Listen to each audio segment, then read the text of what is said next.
పాపములను తొలగిస్తుంది కాబట్టి ఆ అకారము చేత శత్రుభయాన్ని తీసేస్తుంది. శత్రుభయం అంటే శత్రువుల్ని చంపుతుంది అని అన్వయం చేయకూడదు. నా మీద శత్రుభావన ఎవడు పెట్టుకున్నాడో వాడికి శత్రుభావన పోతుంది. నిష్కారణంగా శత్రుభావన పెట్టుకున్నాడు, నిజంగా ఆయన నా మీద చేస్తున్న ఆరోపణలు శుద్ధ అబద్ధాలన్న విషయం ఆయనకి కూడా తెలుసు. కానీ ఒక తృప్తి, వాడి మీద బురద జల్లితే నాకు సంతోషం అని ఆ బుద్ధి ఆయన ఎందు పోతుంది. కొంతకాలానికి పోయి తప్పు రాని చేస్తున్నది ఎందుకు నిష్కారణంగా నేను ఆయన మీద బురద జల్లడం, ఆయన మంచివాడో చెడ్డవాడో నాకు తెలీదా, ఇక పైన నేను ఈ పని చెయ్యను అని అవతలవాడిలో మార్పు వచ్చి నేను ఆయన చెయ్యి పట్టుకొని పరమ సంతోషంతో ప్రస్థానం చేసేటటువంటి అవకాశం ఇస్తుంది. వాడు ధర్మ వ్యతిరేకి అయి బుద్ధి మారకపోతే అప్పుడు పరిభావిస్తుంది. కాబట్టి శత్రునాశనం చేస్తుంది, భయనాశనం చేస్తుంది. దేని గురించి భయపడుతున్నామో ఆ భయం లేకుండా తల్లి చేస్తుంది. వీటన్నిటినీ ఏకకాలమునందు ఇవ్వగలిగినది కాబట్టి దుర్గా. అందుకే ఎక్కడెక్కడ మనలోకి చేరకూడని ఉన్నాయో వాటినన్నిటినీ తీసేసేది ఎవరో ఆ తల్లికి దుర్గా అని పేరు. ఆ తల్లి యొక్క పాదములను పట్టుకున్నామనుకోండి, అమ్మా నువ్వు అనుగ్రహించాలి, నా అంత నేను కోపాన్ని పోగొట్టుకోలేకపోతున్నాను. ఎక్కడి నుంచి వస్తుంది కోపం? ఇప్పుడు నేను ఇవాళ ఇక్కడికి వచ్చాను అంటే ఎక్కడి నుంచి వచ్చారండి అని అడిగితే కాకినాడ నుంచి వచ్చానండి అని చెప్తాను. నాకు కోపం వచ్చిందనుకోండి, ఎక్కడి నుంచి వచ్చిందండి కోపం అని అడిగారు అనుకోండి, ఎక్కడి నుంచి వచ్చిందని చెప్పాలి? ఇక్కడే ఉంటుంది కోపం, ఇక్కడున్నదే పైకి వస్తుంది. ఒకసారి కోపం కానీ వచ్చిందనుకోండి వికృతమైన రూపాన్ని పొందుతాడు. అసలు మనిషి ఆలోచన ఇక సక్రమంగా ఉండదు. మనసులో రాక్షసుడు ప్రవేశిస్తాడు, ఊగిపోతాడు. నోటి వెంట ఏ మాట వస్తుందో తెలియదు. నేను ఇలా మాట్లాడవచ్చా మాట్లాడకూడదా యుక్తాయుక్త విచక్షణ ఉండదు. క్రుద్ధ పాపం నకుర్యాత్కః క్రుద్ధో హన్యాద్గురూనపి క్రుద్ధ పరుషయా వాచా నరం సాధూన దీక్షిపేత్. ఆ క్రోధం వచ్చినవాడు ఊగిపోతాడు. ఒక్కొక్కసారి నిభాయించుకోలేకపోతే ఎదురుగుండా ఉన్న పెద్దల్ని కూడా చంపేస్తాడు. అంత మహాపాపం ఎవరు చేయిస్తారంటే లోపల ఉన్నటువంటి ఆ కోపం చేయిస్తుంది. ఎప్పుడు అవకాశం దొరుకుతుందా పైకొద్దామని చూస్తుంటుంది. కామక్రోధశ్చ లోభశ్చ దేహే తిష్టంతి తస్కరాః జ్ఞానరత్నాపహారాయ తస్మాత్ జాగ్రత్త అంటారు శంకరులు. ఇక్కడే కూర్చుని ఉంటాయి అరిషడ్వర్గాలు. ఎప్పుడు అవకాశం దొరుకుతుందా అని చూస్తూ ఉంటాయి. చిన్న అవకాశం దొరికిందా చటుక్కన పైకి లేస్తాయి. లేచిందా అసలు మనిషి రూపమే మారిపోతుంది. ఊగిపోతాడు, ఉనికిపోతాడు. నోటితో ఏది మాట్లాడుతున్నాడో తెలియదు, ఏం చేస్తున్నాడో తెలియదు. ఆ తర్వాత జీవితాంతం తలకొట్టుకున్న ఉపయోగం ఏముంటుంది? ఒక్కసారి కానీ క్రోధము మనిషిని ఆవహించిందా అంత పాపాన్ని మూటకట్టుకుంటాడు. కామమైనా అంతే, లోభమైనా అంతే, మదమైనా అంతే, మాత్సర్యమైనా అంతే. ఈ గుణములను నియంత్రించి వీటిని అదుపులో ఉంచి మనిషి పశువు కాకుండా చూడగలిగినటువంటి తల్లి ఎవరు అంటే ఆ తల్లి జగన్మాత అయినటువంటి దుర్గా. ఆమెయే మహాకాళీ స్వరూపం. అందుకే మొట్టమొదటి 3 రాత్రులు దుర్గని ఉపాసన చేస్తారు. ఆ ఉపాసన చేసినప్పుడు మీరు చూడండి, చండీ హోమం అని చేస్తారు, దుర్గా సప్తశతి పారాయణ చేస్తారు, దేవీ మహాత్మ్యం అంటారు దాన్ని. మనకి ఆశ్చర్యకరమైన విషయం ఏమిటంటే దాని పేరే సప్తశతి. సప్తశతి అంటే 700 శ్లోకాలుండి 3 చరిత్రలతో ఉంటుంది. అది పారాయణ చెయ్యాలి ఆ 9 రోజులు కూడా. ఆ పారాయణ చేస్తే అమ్మవారి అనుగ్రహం లభిస్తుంది అని. ఇందులో విచిత్రం ఏమిటంటే 700 శ్లోకాలు. అసలు మనిషికి ఒక చోటికి వెళ్ళి భగవంతుణ్ణి నాకు ఇది కావాలి అని అడగవలసిన అవసరం లేకుండా ఋషులే మనకి భగవంతుడు ఏమి ఇవ్వాలో నిర్ణయం చేసి సంకల్పంలో చెప్పించారు. ధర్మార్థ కామ మోక్ష చతుర్విధ పురుషార్థ బల సిద్ధ్యర్థం. మనిషికి ఏవి కావాలి అంటే ధర్మము, అర్థము, కామము, మోక్షము. మోక్షం ఇక ప్రత్యేకంగా వచ్చేది కాదు. అర్థము ధర్మముతో ముడిపడిపోతే, కామము ధర్మంతో ముడిపడిపోతే, నేను సంపాదిస్తే ధార్మికం, నేను ఖర్చు పెడితే ధార్మికం, నాకు కోరిక పుడితే ధర్మబద్ధం, నేను ఆ కోరిక తీర్చుకుంటే ధర్మబద్ధం. ఏది చేసినా నేను చూసేది ఇది ధార్మికమేనా? నేను 1 రూపాయి తీసుకున్నాను, ఇది ధార్మికమేనా? ధర్మం అంగీకరిస్తుందా అంగీకరిస్తుంది, తీసి జేబులో పెట్టుకుంటాను. జేబులో పెట్టుకున్నది రహస్యంగా పెట్టుకోవలసిన అవసరం ఏముంది ధార్మికమైనప్పుడు? అయ్యా ఇదిగో ఈ రూపాయి ఇలా సంపాదించాను అని నువ్వు ధైర్యంగా చెప్పగలవు. ఎప్పుడు ధైర్యంగా చెప్పలేవు, అది ధార్మికం కానప్పుడు. అంటే పాపం మూట కట్టుకున్నావు. వ్యయం చేసేటప్పుడు, ఖర్చు పెట్టేటప్పుడు ఆ ఖర్చు ధర్మంతో ముడిపడింది, బెంగలేదు. నేను ఇందుకు ఖర్చు పెట్టానని చెప్తారు. ధార్మికంగా ఖర్చు పెట్టలేదు, చెప్పలేరు. కామము, నాకు కోరిక పుట్టింది, అది ధర్మబద్ధము, ఏం బెంగలేదు, అనుభవించవచ్చు. ఏదో నాకు ఒక్కసారి వెళ్ళి అమ్మవారి దర్శనం చేద్దామనిపించింది, ఏమి దోషం ఉంది అందులో, ఏమి తప్పు లేదు, అనుభవించవచ్చు. కానీ పక్క గదిలో ఉన్నటువంటి వాళ్ళ బంగారు వస్తువేదో నేను వాళ్ళు తలుపు పక్కన వేసుకుని, చాగంటి కోటేశ్వరరావు గారు కదా పక్క గదిలో ఉన్నారు, మన గదిలో పెట్టుకున్న వస్తువులకి ఏమవుతుందిలే అని తాళం వేయకుండా జారగిల వేసి పక్కకి వెళ్ళారు. ఇదే అదునని లోపలికెళ్ళి ఎదురుగుండా కనపడుతున్న ఒక బంగారు వస్తువు తెద్దామని ఆలోచన పుట్టిందనుకోండి, ధార్మికమేనా? కాదు, తీయకు.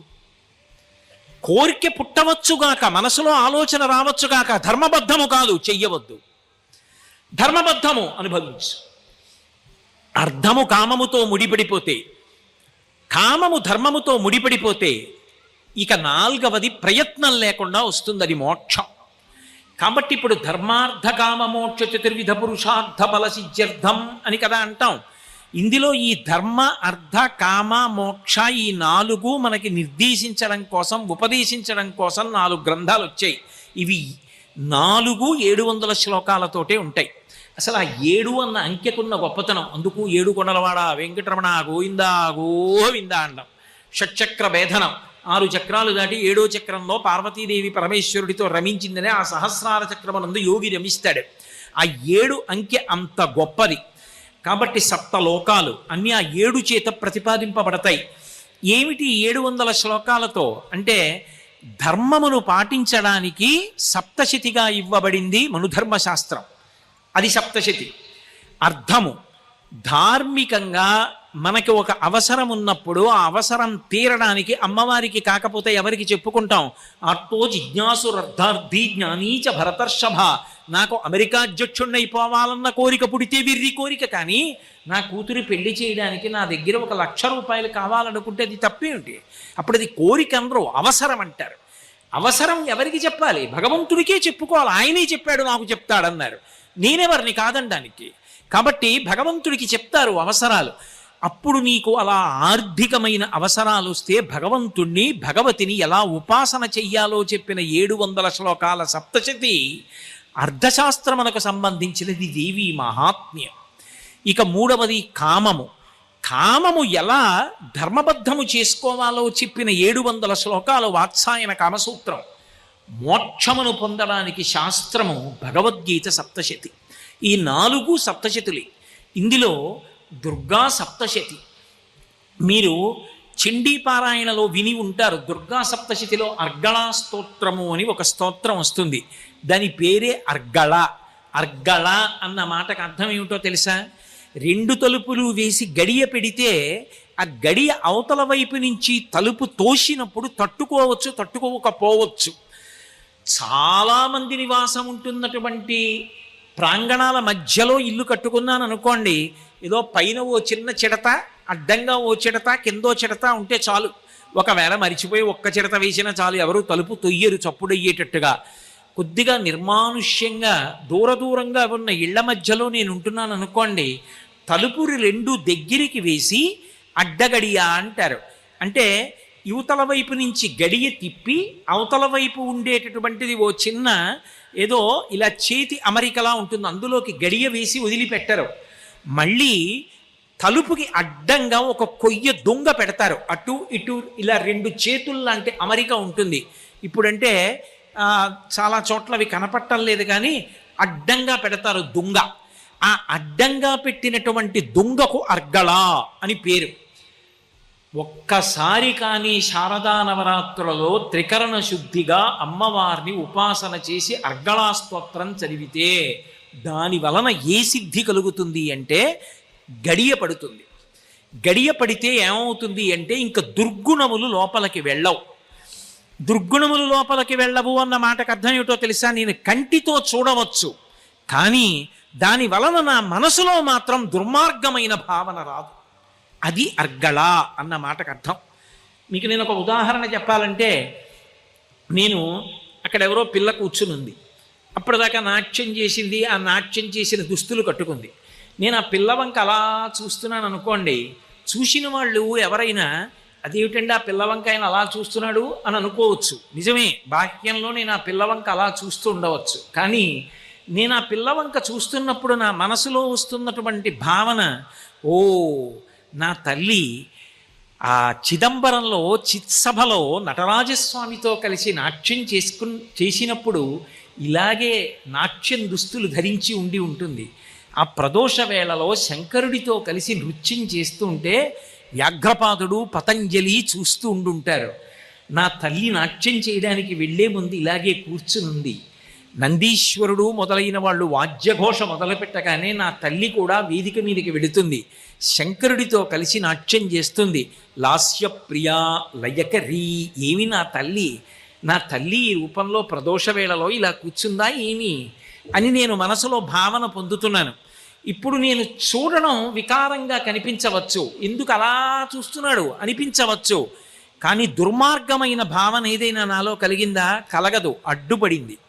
పడి ఆ పిల్ల యందు నేను సాయంకాలం ప్రదోష వేళలో చిత్సభలో కనక సభలో చిదంబరంలో నృత్యం చేయడానికి నటరాజస్వామితో కలిసి వెడుతున్నటువంటి జగన్మాత దర్శనం చేస్తున్నాను. మనసు శుద్ధమై ఉత్తమ భావనలు వచ్చి దుర్మార్గ భావనలు ఇంద్రియములు చూసినప్పుడు కలగకుండా చెయ్యగలిగినటువంటి శక్తి ఎవరున్నదో, ఏ తల్లి ప్రచోదనంగా ఆలోచననిస్తుందో ఆ తల్లి అనుగ్రహం అర్గళా స్తోత్రము ద్వారా ప్రసరిస్తుంది. అందుకే ఈ దేవీ నవరాత్రులలో అర్గళా స్తోత్రం చేసి అమ్మవారిని పదే పదే పదే పదే అడుగుతారు. మీరు విజయవాడ కనకదుర్గమ్మ దేవాలయం దగ్గర కూర్చున్నా, ఎక్కడ దేవీ నవరాత్రులు జరుగుతున్న చోట సప్తశతీ పారాయణం జరుగుతున్నా మీకు ఈ మంత్రం వినపడుతుంది. రూపం దేహి, జయం దేహి, యశో దేహి, దిశో జహి. ఇది ఎన్నో మార్లు చెప్తారు, చెప్పి హవిస్సిస్తారు అమ్మవారికి. రూపం దేహి, అమ్మ నాకు మంచి రూపాన్ని. ఏమిటి మంచి రూపం? కొత్తగా ఏమైనా మారిపోతుందా? నల్లగా ఉన్నవాడు తెల్లగా అయిపోతాడా? తెల్లగా ఉన్నవాడు నల్లగా అయిపోతాడా? అందంగా ఉన్నవాడన్న మాటకు అర్థం ఏమిటి? ఎవడికి అందంగా ఉండాలి? నీ భర్తకి నువ్వు అందంగా ఉంటే చాలు, నా భార్యకి నేను అందంగా ఉంటే చాలు. ఇంకెవరికి ఉండాలి? ఉండకపోతే వచ్చిన నష్టం ఏమిటి? ఎవరికి ఎవరు ఎంత అందంగా ఉండాలి అసలు లోకంలో? మరి ఏమిటి రూపం దేహి అంటే? నాకు రూపం ఇయ్యి అని అడగడం ఏంటి? రూపం లేదా? ఇప్పుడు నీకు కాళ్ళు లేవా, చేతులు లేవా, చెవులు లేవా, ముక్కు లేవా, కళ్ళు లేవా, నోరు లేదా, రూపం లేదా, పేరు లేదా? ఎందుకు అడుగుతున్నావు? ఏమిటి రూపం దేహి అంటే? ఏ రూపాన్ని కోరుతున్నాడంటే నిజానికి అన్ని రూపముల యొక్క ఆలవాలమైనటువంటి రూపమేది అంటే అసలు నిజానికి వెలుగు. అందుకే దివు అంటారు, కాంతి. అసలు ఆ తల్లి యొక్క రూపమేది అంటే ఆ వెలుతురు ఆమె యొక్క స్వరూపం. ఆమె జగన్మాతయ్య క్రీడిస్తుంది, ప్రకాశిస్తుంది. అందుకే జగజ్జనని దేవి అని పిలుస్తారు, దేవీ భాగవతం అంటారు. దేవి అంటే దివ్ అంటే క్రీడించున్నది, ప్రకాశించున్నది. ప్రకాశము ఆమె యొక్క రూపము. ప్రకాశము లేదనుకోండి రూపము కనబడదు. ఇప్పుడు ఈ దీపాలేవి లేవనుకోండి, నా రూపం ఎలా కనబడుతుంది? మీ రూపాలు నాకెలా కనబడతాయి? అసలు నిజానికి రూపములకన్నిటికీ కూడా పరాకాష్ఠ అయిన రూపం ఏది అంటే వెలుగు. ఆ వెలుగు ఏదో మాకు తెలియాలి, ఆ వెలుగు ఎందు మేము లీనమైపోవాలి, ఆ వెలుగు మేమైపోవాలి. ఇక ఆ వెలుగు కన్నా వేరుగా మేము ఉండకూడదు. నది చూడండి, ప్రవహించి ప్రవహించి ప్రవహించి ప్రవహించి వెడుతుంది. వెళ్ళి వెళ్ళి వెళ్ళి వెళ్ళి చివరికేమవుతుంది? సముద్రంలో కలిసిపోతుంది. కలిసిపోయిన తర్వాత ఇక నదేది, పేరేది, నీరేది, రుచేది, రూపమేది లేదు, సముద్రంలో కలిసిపోయింది. శంకరులు శివానందలహరి చేస్తూ అంటారు, అంకూలం నిజబీజ సంతతిరయస్కాంతో ఫలం సూచిక సాధ్వీ నైజ విభుం లతాక్షితిరుహం సింధు సరిద్వల్లభం ప్రాప్నోతీహ యథా తథా పశుపతే పాదారవిందద్వయం చేతో వృత్తి రూపేత్య తిష్టతి సదా సా భక్తి రుత్యుచ్యతే అంటారు. ఆఖరికి నది వెళ్ళి సముద్రమునందు సంగమించిపోయినట్టుగా నేను రూపమన్నది లేకుండా, నామమన్నది లేకుండా భగవంతుని యందు ఐక్యమైపోవడమే భక్తి యొక్క పరాకాష్ఠ. అదిగో అటువంటి స్థితిని నాకు కల్పించదవుగాక. అది రూపం దేహి. జయం దేహి. ఏమిటి జయం కావాలి నీకు అంటే జీవితము నిత్య సంగ్రామం. ప్రతి క్షణం సంగ్రామం జరుగుతూనే ఉంటుంది. అందుకే వినాయకుడిని ఒక మాట అడుగుతాం, సంగ్రామే సర్వకార్యేషు విఘ్నస్తస్య న జాయతే. ఏమిటి సంగ్రామం, ఏమిటి యుద్ధానికి ఎడతావు నువ్వు అంటే, యుద్ధానికంటే నిజంగా కత్తి కర్ర పట్టుకుని ఎడుతున్నానని కాదు, జీవితంలో ప్రతి క్షణం యుద్ధమే. ప్రతి క్షణం యుద్ధంలో జయం దేని వల్ల పొందుతాడో తెలుసా? కర్తవ్యత నిష్ఠ చేత పొందుతాడు. ఇది మీరు బాగా పట్టుకోవాలి, కర్తవ్యత దృష్టి. అందుకే మీరు జాగ్రత్తగా గమనించండి, ఎక్కడా కూడా ఆర్షాంగ్మయంలో బాధ్యత అన్న మాట వాడరు. మీకు అంతవరకు ఎందుకు, వెంకటేశ్వర సుప్రభాతం ఉంటుంది, కౌసల్యా సుప్రజా రామ పూర్వా సంధ్యా ప్రవర్తతే ఉత్తిష్ఠ నరశార్దూల కర్తవ్యం దైవమాన్వికం. రామచంద్రమూర్తి లక్ష్మణస్వామి శిష్యులై విశ్వామిత్రుడితో కలిసి వెడుతున్నారు. రాత్రి నిద్రపోయారు, బడలిపోయారు పిల్లలిద్దరూ. తెల్లవారిపోయింది, సూర్యోదయం అయిపోతోంది, పడుకున్నారు. విశ్వామిత్రుడు సంధ్యావందనాది కార్యక్రమాలు చేసుకున్నాడు, వచ్చాడు, పిల్లలిద్దరిని చూశాడు. ముద్దులకే పిల్లలు నిద్రపోతున్నారు, లేపుతున్నాడు. కౌసల్యా సుప్రజా రామ, కౌసల్య యొక్క ముద్దుల కొడక రామ, లే, ఉత్తిష్ఠ నరశార్దూల. దేనికి లేవాలి? కర్తవ్యం దైవమాన్నికం. ఏమిటి కర్తవ్యం అంటే దైవమాన్నికం. ఇది బ్రాహ్మీ ముహూర్తం, నువ్వు లేచి సంధ్యావందనం చెయ్యాలి, సూర్య నమస్కారం చెయ్యాలి, అర్ఘ్యం ఇవ్వాలి, గాయత్రీ మంత్రం చెయ్యాలి. అలాగే ఎక్కడ చూడండి అదే అంటాడు.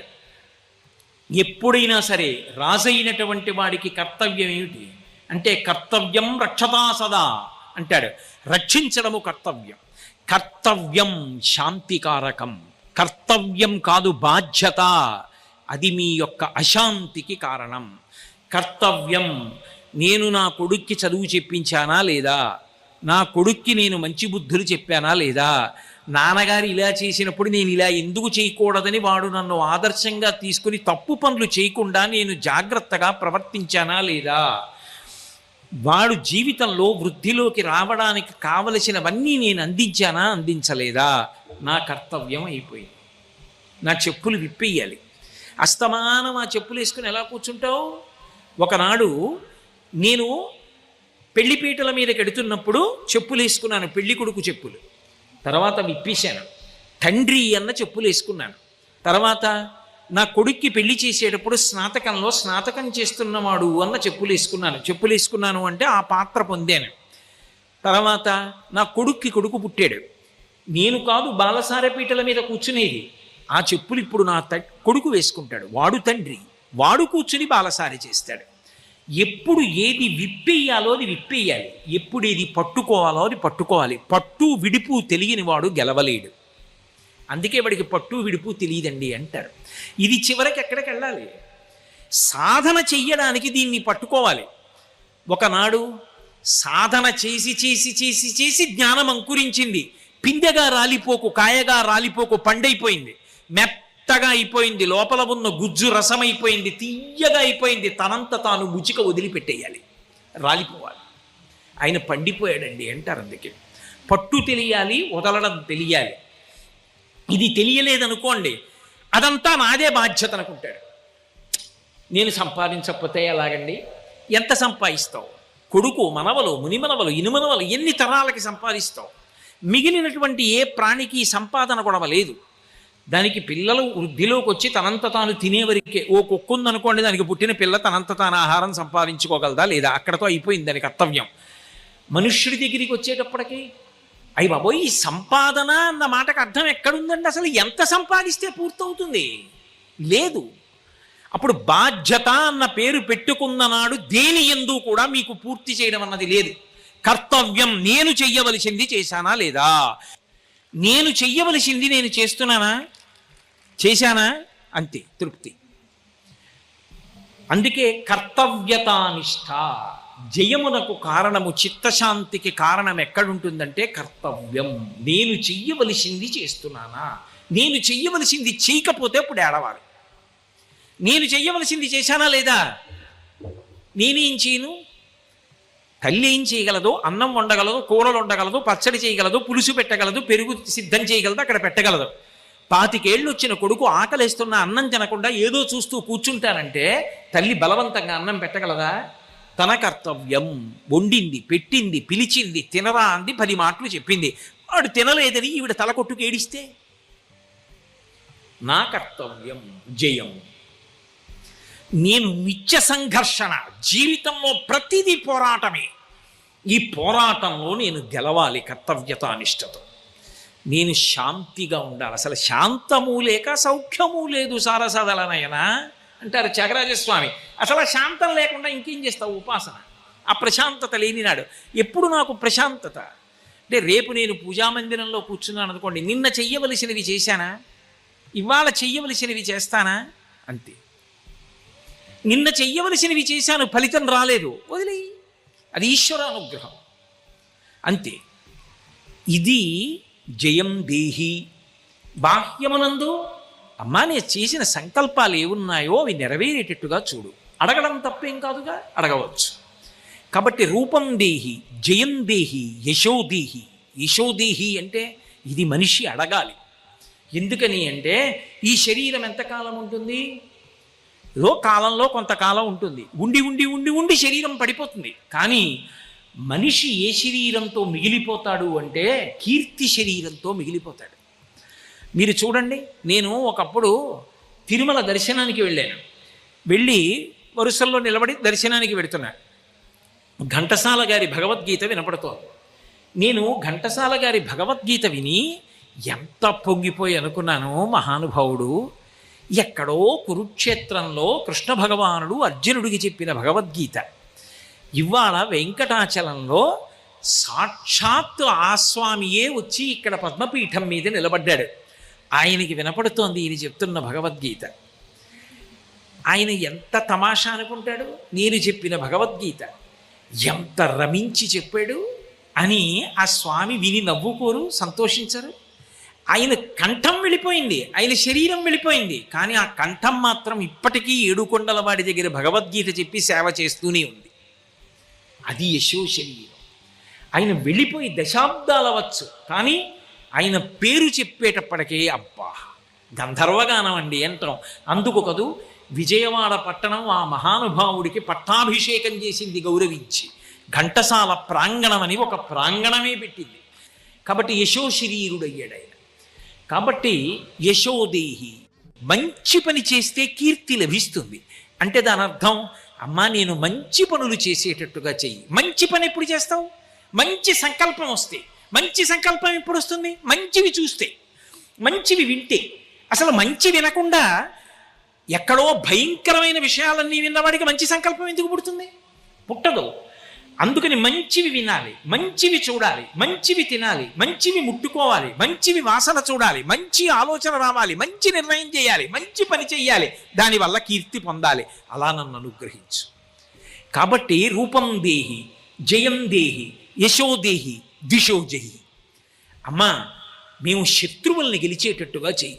ఎవరా శత్రువులు అంటే బాహ్య శత్రువులు కాదు, లోపల ఉన్న శత్రువులు. ఇందాక మీతో మనవి చేశానే, కామక్రోధ లోభ మద మోహ మాత్సర్యములు, వాటిని గెలవగలగడం నాకు రావాలి. అంటే గెలవడం అంటే వాటిని పరిశీలించడం నేను నేర్చుకోవాలి. ఒక్కసారి కోపం వచ్చింది, ఎక్కడి నుంచి వచ్చింది? ఎందుకంత ఊగిపోతున్నాను నేను? ఎందుకు నా మాట అదుపు తప్పిపోతోంది? నన్ను నేను పరిశీలించుకొని ఉత్తర క్షణంలో నిభాయించుకోగలగాలి. జీర్ణాం సవై పురుషముచ్యతే అంటారు. పాము తన కుబుసాన్ని తాను వదిలిపెట్టేసినట్టు నా కోపాన్ని నేను వదిలిపెట్టగలగాలి, తెచ్చిపెట్టుకోవాలి. ఏదో నియంత్రించడానికి ఇలా వేలు చూపించాలి అంతే. నియంత్రించడం అయిపోయింది, వదిలిపెట్టేయాలి. అంతేకాని ఇక చచ్చిపోయే వరకు మనసులో పెట్టుకుని అదే పనిగా క్రోధంతో బ్రతకకూడదు. అంతకన్నా భయంకరమైన జీవితం ఇంకొకటి ఉండదు. కాబట్టి అలా అమ్మా నేను శత్రువులను గెలవగలిగినటువంటి అవకాశం నాకు కల్పించు. అందుకే ఎవరా దుర్గమ్మ? ఆ దుర్గమ్మయే మహిషాసుర మర్దని, ఎవరో కాదు. ఏమిటి మహిషాసుర మర్దనం? ఎప్పుడో మహిషాసురుణ్ణి మర్దించిందా? ఇప్పటికీ దేవీ నవరాత్రులా? ఎందుకండి ఇది? ఎప్పుడో జరిగిపోయింది, ఓసారి తలుచుకుని వదిలిపెట్టేస్తే సరిపోదా? ఎందుకు అలా చేస్తూ ఉండడం అంటే మీరొక్కటి బాగా జ్ఞాపకం పెట్టుకోండి. మహిషాసురుడనేటటువంటి వాడు ఒక రాక్షసుడిగా భౌతికంగా అంతరించిపోయి ఉండి ఉండవచ్చు, కానీ ఆ రాక్షస ప్రవృత్తి మాత్రం ఇప్పటికీ లోకంలో బ్రతికుంటుంది. ఆ మహిషాసురుడు చచ్చిపోవాలి. ఎవరా మహిషాసురుడు? అంటే మహిషాసురుడు రంభాసురుడి యొక్క కొడుకు. ఆయన బ్రహ్మగారి గురించి తపస్సు చేశాడు. అసలు తండ్రే ముందు తపస్సు చేసి 3 లోకములను గెలవగలిగిన మహావీరుడు నాకు కొడుకుగా కావాలన్నాడు. అటువంటి వాడు పుట్టాడు. ఉన్నది చాలదన్నట్టుగా ఈయన తపస్సు చేశాడు. ఏం కావాలన్నాడు బ్రహ్మగారు. నేను ఎవ్వరి చేతిలో చనిపోకూడదన్నాడు. ఎవ్వరి చేతిలో చనిపోకూడదన్న వరం ఎందుకు అడగాలి అంటే శరీరం ఉండాలి. ఉంటే ఏం చేస్తావు? భోగాలు అనుభవిస్తావు. భోగాలు అనుభవించాలంటే ఏం చేస్తావు? ఎవడి దగ్గర నీకు నచ్చిందో అది ఎత్తుకొస్తావు. అంటే ధర్మం పోతుందా పోదా? అందుకని బ్రహ్మగారు అన్నారు అలా కుదరదు. ఏదో ఒక్క స్థానం వల్ల చచ్చిపోతానని అడుగు. అలా అసలు చచ్చిపోనన్నది కుదరదు.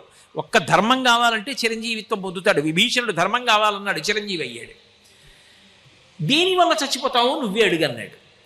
అంటే రావణాసురుడు చూడండి, రామాయణంలో తృణభూతాహితామన్యే ప్రాణినో మానుషాదయ అంటాడు. మనుషుల గురించి నేను అడగను, వాళ్ళు గడ్డి పరకతో సమానం అంటారు. అలా మహిషాసురుడు అన్నాడు, అబల ఆడది నన్నేం చేస్తుంది, అసలు ఆడదాని చేతిలో చచ్చిపోకూడదన్న మాటే నేను అడగను. అంటే మహిష ప్రవృత్తి ఎందున్న దోషం ఏమిటి అంటే ఆడది అంటే అబల. ఆడది అన్న మాట నేను వాడినప్పుడు గుండెలు బాదుకుని ఏదో తప్పు మాట వాడేసినట్టుగా బెంగపెట్టుకోకూడదు. ఆడది అన్నది తెలుగు మాట. ఆడతనము, ఆడది, ఇది చాలా చాలా చాలా గొప్ప మాట. ఎందుకో తెలుసా? ఆడపిల్ల అంటే లక్ష్మి అని గుర్తు. ఆడపిల్ల అక్కడికి వెళ్ళిపోతుంది, నారాయణమూర్తిని వెతుక్కుంటూ ఇక్కడ పుట్టింది. లక్ష్మి నా ఇంట పుట్టి నారాయణుడి దగ్గరికి వెళ్ళిపోతుంది. ఎందుకు పుట్టింది? నన్ను తరింపచేయడానికి పుట్టింది ఈ పిల్ల. మగపిల్లవాడు పుడితే ఒక వంశాన్ని తరింపజేస్తాడు, ఆడపిల్ల 2 వంశములను తరింపజేస్తుంది. ఆడది అన్న మాట వాడితే ఏదో తప్పనుకుని బెగ్గబెట్టుకోకూడదు. లక్ష్మి అని గుర్తు. అటువంటి ఆడపిల్లని చులకన చేశాడు. ఆడది నన్నేం చేస్తుంది కాబట్టి నేను అసలు అడగను, ఆడదాని చేతిలో అయితే చచ్చిపోతానన్నాడు. అంటే ఏమిటి? చంపగలదని కాదు, నన్నేం చేస్తుందని. అది మహిష ప్రవృత్తి.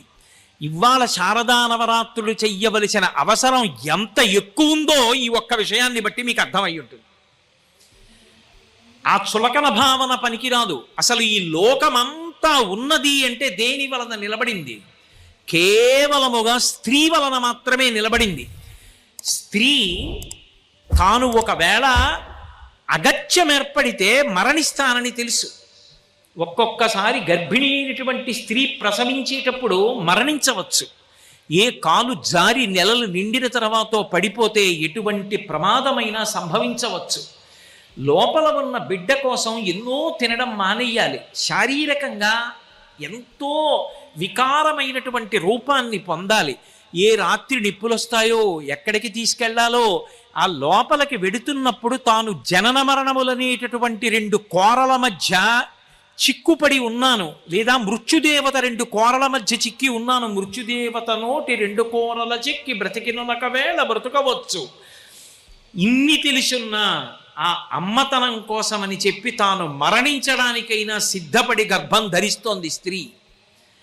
తనని కట్టుకున్న భర్త అతని కన్నా గొప్పవాడు లేడు ఆమెకు. అటువంటి భర్త కాస్త అన్నం పెట్టవే, ఆకలిస్తోంది, కాస్త పదార్థం పెట్టవే అంటే వెళ్ళి పచనం చేసి పట్టుకొచ్చి పెడుతోంది అగ్నిహోత్రం మీద. అదే కడుపున పుట్టిన బిడ్డ క్యారుమని ఏడిస్తే ఆమె నిత్తురు పాలగా మార్చి గుండెల్లోంచి పడుతోంది. అటువంటి స్త్రీకి భగవంతుడంతటి వాడు ఎంత గౌరవం ఇచ్చాడో తెలుసా? పురుషుడైతే అవకాశం ఉంటే నా మ్రోల వచ్చి సాష్టాంగ నమస్కారం చెయ్యాలి. స్త్రీ అవకాశం ఉన్నా, దేవాలయం ఖాళీగా ఉన్నా వచ్చి నా మ్రోల కింద పడి నమస్కారం చెయ్యవద్దు. స్త్రీకి సాష్టాంగ నమస్కారం లేదు. అందుకే శరీరమునందుండేటటువంటి ఏ అవయవము గుండా ఈ సమస్త ప్రాణికోటి ఉత్పత్తి అవుతోందో ఆ అవయవము కాని, శరీరమునకు ఊర్ధ్వభాగమునందున్నటువంటి ఏ 2 స్తనముల చేత ఈ లోకమంతా పోషింపబడుతోందో ఆ స్తనములు కాని నా మ్రోల నేలకి తగలక్కర్లేదు. వాళ్ళు పంచాంగ నమస్కారం చేస్తే చాలు, నాకు సాష్టాంగ నమస్కారం అక్కర్లేదని భగవంతుడంతటి వాడు గౌరవించాడు. అమ్మ అన్న మాటకి వెంకటేశ్వరుడంతటి వాడంత కట్టుబడ్డాడు. ఇవాల్టి రోజున కూడా తల్లిగారికి బకుళమాతకి అంత సేవ చేస్తున్నాడు. అమ్మ ఎక్కడో ఉండడం కాదు, అమ్మ చేతి అన్నం తింటానని దేవాలయంలో పెట్టుకుని వంట జరుగుతుంటే కన్నంలోంచి బకుళమాత చూస్తోంది. బకుళమాతని అంత గౌరవించాడు. కృష్ణ భగవానుడు యశోదని అంత గౌరవించాడు. భాగవతం వింటూ పరీక్షిత్ అంతటి వాడు గుండెలు బాధేసుకున్నాడు. జగదీశ్వరునకు చన్నిచ్చు తల్లిగా ఏమి నోము నోచే ఆ యశోద కన్న తండ్రి నంచు పోషించు తండ్రిగా నందుడేమి చేసే నందితాత్మ అని అడిగాడు. లోకములను రక్షించేటటువంటి పరమాత్మకి పాలిస్తానని ఇవ్వడానికి ఆ తల్లి యశోద ఏ పుణ్యం చేసిందని అడిగాడు. అమ్మ అన్న మాటకి భగవంతుడంతటి వాడు కట్టుబడిపోయాడు. పరిపూర్ణావతారమైన కృష్ణావతారం ఆఖరికి ఆ చల్ల చిలకగా మిగిలినటువంటి తాటి చేత నడుం చుట్టూ కట్టబడి 3 ముళ్ళు వేయించుకున్నాడు. మత్సలేని పరమాత్మ యొక్క నడుం ఒరిసిపోతే దామోదర అని పేరు సంపాదించుకున్నాడు. అమ్మ అన్న మాటకి భగవంతుడే అంత గౌరవాన్ని ఇచ్చాడు. ఇంకా తండ్రి రుణం తీరుతుంది, ఒక యాగం చేస్తే తల్లి రుణం తీరదు. అంత గొప్ప తల్లిగా ఉండగలిగినది ఎవరు అంటే ఒక్క స్త్రీమూర్తి.